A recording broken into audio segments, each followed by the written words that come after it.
Hey guys, welcome back to a new episode of the Coach's Corner where we answer your questions sent in by you guys to our Instagram page, Sport Club AU. So if you have any new questions, then make sure you shoot them through to our DMs. How is everyone this week? Great. Fantastic. Yeah. Good? How are you, Ash? I'm well. Well, still rocking my tan. You are? Just. Have you adjusted to this color? No, so take me back. Please take me back. I can work on mine remotely. Yeah. So can I. All right, let's get into the questions. I've torn my ACL. The doctor has advised I can still train, but what would you suggest I do specifically around the injury to help strengthen it back up? Sounds like a Luke question. Okay, number one, probably go to, I'm not going to offer advice like in this format because you need to go to a qualified medical professional. So I'd probably say a physio. A doctor probably doesn't specialise in exercise, so go to probably a physio first and foremost. And then you got to look at it. ACL is going to be different injuries. What are you actually going to do? You're getting a surgery. Like there's so much to it. You can still exercise and still strengthen like the quadriceps because you're going to get atrophy because you're not using it. Because most of the time ACL you can kind of work around it anyway. But go to probably see a health physio, for example, and then kind of go from there. You can still do like your core stuff and glutes and all that will be good for it, and then you just kind of base that in within your surgery. If you're going for surgery, there's definitely benefit to kind of strengthening the quadriceps and the glutes and everything, and the hamstrings before you go into surgery. So you can use that as a tool before you go in, but I'll definitely get advice on that rather than me saying something. And yeah, like you definitely still can do stuff and you can strengthen it up. It depends if you want to get surgery or not, if it's a rupture or just a tear, like so many variables come into play. So go see someone who's qualified to give you advice and yeah. You can get a bit better, like a yeah, exactly. Like you can do it. Like you're going to be fine doing leg exercise. Like you can do like leg presses and stuff like that. You'll be fine doing it without an ACL. But yeah, I'll definitely get some advice on that and then look at your options from there. Something that like you and Michael usually go through. Yeah, so speaking of me and Michael, so on Wednesday in 2 days we have a workshop here at Sport Club, 7 p.m. Free for members and non-members. Is that right, Ash? Is that right? That's right. Yeah, and so we're just going to go through some pretty much some injury prevention stuff and just some exercises and educate you on what to do in the gym, like just some awareness stuff, everything like that. So everyone will benefit from it. Yeah, so just come down 7 o'clock. Should be fun. Michael's pretty knowledgeable, so I'm sure he'll help you out. Pelvic rotation, yeah, like stability. yeah, like all stuff like that. So anything it's gonna we'll relate it back to the gym as well. So yeah, pelvic neutral. Why is it important? Yeah, like all that stuff. So you should get a good understanding of everything from there, and will help you in the gym and everyday life. I'm sure you'll take some things away from it. Everyone that comes will get something out of it. So that's 2 days away, 7 o'clock, Sport Club. See you there. That's my promo. I'm done. Plug. See you, Luke. Can't beat free knowledge, huh? Do you advise adding high carb days into my weekly diet? Depends if you need. It's going to help you stick to your diet better. Well, why would you prescribe high carb days for your clients? Training days, where they have heavier days, carbs are energy source, so yeah. I'd say that. If people like eating more calories on the weekend, they can have a little more carbs in. Any other? No, I think that's it. Especially training, I would say. Yeah. And yes, if you're finding it hard to be compliant as well with your calories, then look at introducing high carb days so that it doesn't feel like, what do they call it? Groundhog Day? Like every day going through emotions and I think like calories. if just say your carbs is on like 200 and like you don't hit 200, it doesn't matter. Like it's not the end of the world. Like the overall structure of your diet is more important. If like you're being told to have only just that number, like and you have to stay with that number, like it's not really flexible at all. Like do it to suit your needs. Yeah, that's a big thing. Yep. If you have more carbs on the weekend, have more carbs on the weekend. It kind of factors around your lifestyle. Yeah, lifestyle's the biggest one. Because compliancy, compliancy is key. All right. How do you change your mindset when you're pushing through an exercise? So I guess if it's like a hard exercise, How would you change your mindset? Know the benefits of why you're doing it. So if you know the reasons why you're doing it, then you know why it's important to keep pushing to get the most out of it. And if it's something that you're trying to improve on, then you need to challenge yourself with it. So otherwise you're not going to progress in the gym if you're not pushing yourself. Well, I shouldn't say in the gym for exercises, but if it's an important exercise and you don't like doing it, generally it's things that we're not great at that we don't want to do as well. So they're the ones that we have to practice. So know the reasons why you're doing it and where you want to get to, and use that as your motivation. Yeah. Sometimes thinking about something else helps. Yeah. Especially with exercise. Like I hate wall sits. I hate it, and I never want to finish it.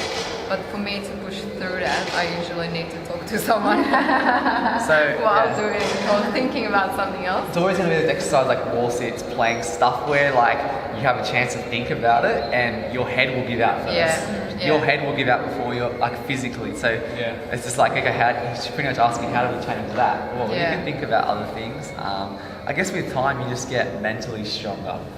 Start setting achievable tasks. Like if you're doing a wall sit, you're like, I want to do 3 minutes. Like you probably could do 3 minutes, like if you physically went to your capacity.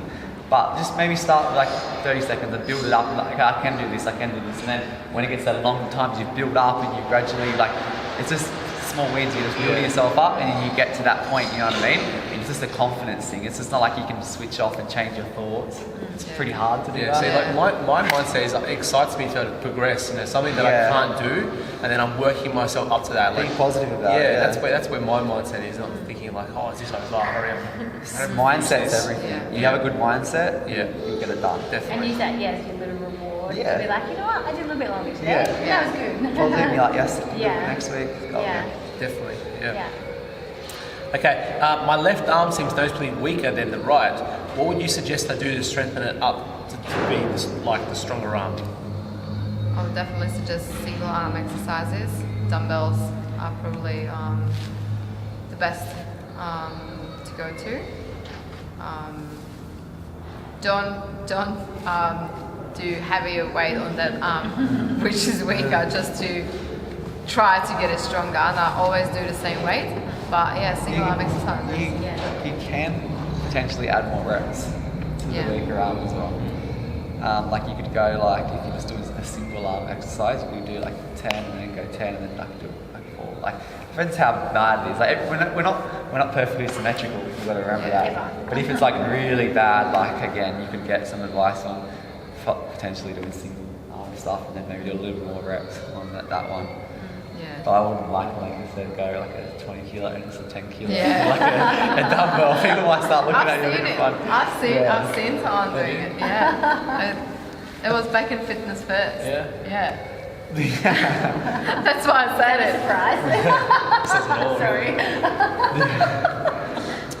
Surprise. Unilateral training. Unilateral training, a lot of single arm stuff. It's going to help. That's the biggest one. That way, if you're doing a bench press, that stronger arm is going to take over, and your weaker arm isn't going to be able to benefit as well as you really want it to. So, a lot of single arm stuff, even on the machines as well. Try and use it. You need your one side that is weaker. Probably start off with it first as well. That's something that I would suggest. Focus. That's right. So then your mindset's not as fatigued as well. If you could change the way you trained when you first started, what would you change now, knowing what you know? I would have started weight training way earlier. How old were you when you first started? 18, 19. Okay. Yeah. And a lot of people, you jump on the treadmill for an hour and you hate every minute of it. Yeah. And it's like, why don't I do that? That's good advice. That would have been me. Yeah. True. You see a lot of people kind of walk straight to the cardio. And then they'll go do some crunches and that's it. Yeah. What would you do? I've always sort of done a lot of feminine resistance training, but definitely a structure. I think I was sort of the person that would be like, I just want to do this workout, and because I don't not would say I don't like structure, but routine for me, I'm like, nah, I just like doing what I want to do. So to follow a program, I was like, it was boring. But now I love following a program, and I love having that structure of like, okay, this is what I'm doing, I'm going in here, and this is what I'm working towards. So I think that's probably the biggest thing, and the balance, finding a balance of it. Like before I would overtrain excessively, and injured, tired, and now like just having that balance, I'm definitely not. I feel so much better, and I'm stronger. So yeah, balance and structure for me. Link. Well, I first started training with Ash, so Oh, say no more. I would probably change the coach. Change the coach To me? Yeah, someone like you. Just kidding. Well, Link is fine. Move on. Hey, done? Yeah. No, I think like Megan and Abby's advice is great. Like listen to that if you're starting out. Don't hire Ash. Or I would I knew I did then. I'd do so much different. Like the structure, the plan. If you don't have a plan, how are you going to progress? Like I was probably doing the same weights for like 3 years, and I'm like, far out. If I was to train like when I started knowing stuff like I was for 3 years, like I'd be in a completely different position. So have a plan, have a structure, because then you can look to progress and overload. So I wouldn't overload. I'll just kind of do an exercise. I'll do just say like a bench press 3 sets a day, and then I'll just do 3 sets a day. Like I might try to increase the weight somewhere, but I didn't know to increase the volume. So that was a big one for me.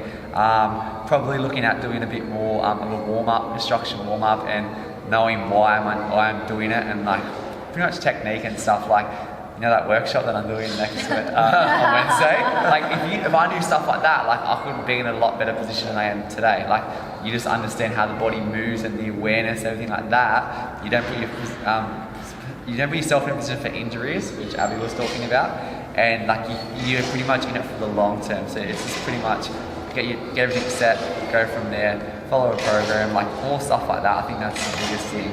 And even if like invest in a personal trainer, like honestly, I wish I had a personal trainer when I was like 16. What's my answer? Sorry, okay, I'll stop. Cut. Oh, I didn't mean to stop you. Carry on. That's all Nah, right. you can finish it. No, it's no, fine.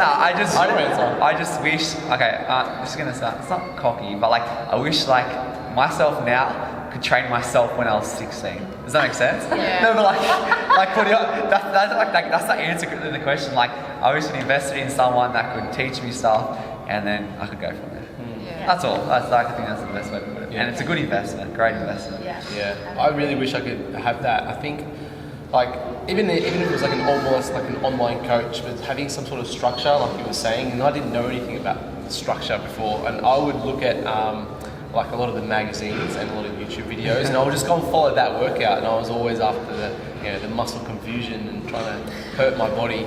That's how I was when I Chase first that started. image. Yeah, I was. Soreness. So like, if I wish I could kind of go back and then be able to have a lot more of the structure and kind of keep things the same and look to keep progressing the movement, the weight, the sets, the reps over time.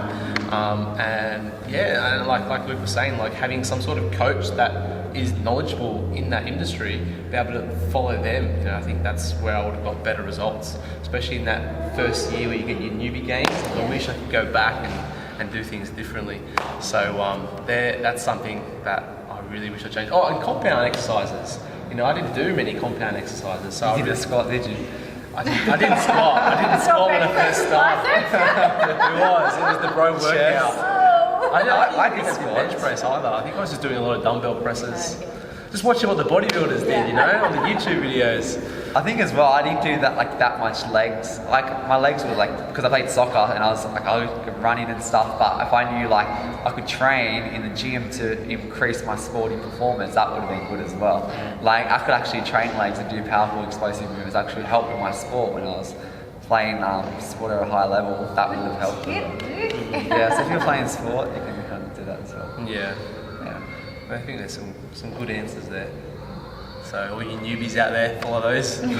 Follow those. Especially Yes, you don't understand how what you said important. about the soreness. I remember when I first started with Ash and I wouldn't get sore. I was because well, what do I do wrong? Like, I don't get sore. And I still like, people asking me, well, like, I'm not getting sore after the workouts. You don't need to get sore. No. Not at It's, all. yeah, There's no research that muscle damage is correlated with hypertrophy, so it does not even matter. If you want to get muscle soreness, do some eccentrics and do a new workout every Yeah, change every your day. workout. That's the only way you're gonna get sore. And Usually, like And first week maybe not enough program. protein or recover. yeah, well, no, recover and- properly, then Yeah. don't sleep. Yeah. Yeah, there you go. If you're getting sore Yeah. constantly, like there's something wrong. yeah. You know, that needs to be addressed. Yeah. Might sound biased, but getting a coach is the best investment, I think, if you need. Yeah, 100%. Yeah. Yeah. It's just how you can learn. I was the only Definitely smart do one. Yeah, exactly. We're laughing at Lenka, but she's the only one who did the thing we're telling her to do. So you win, Lenka. Yeah. You win, Lenka. Listen to Lenka. Cool. All right. If you guys have any more questions for next week's episode, then make sure you shoot them to our Instagram page, Squat Club AU, and we'll see you guys next week. Bye. I won't be here for 4 weeks. Oh, Bye, people. sad I'll see face. you in 5 weeks. sad face. We need someone to replace her. Oh. I'm a replacement. Threw you in there for that one. Bye.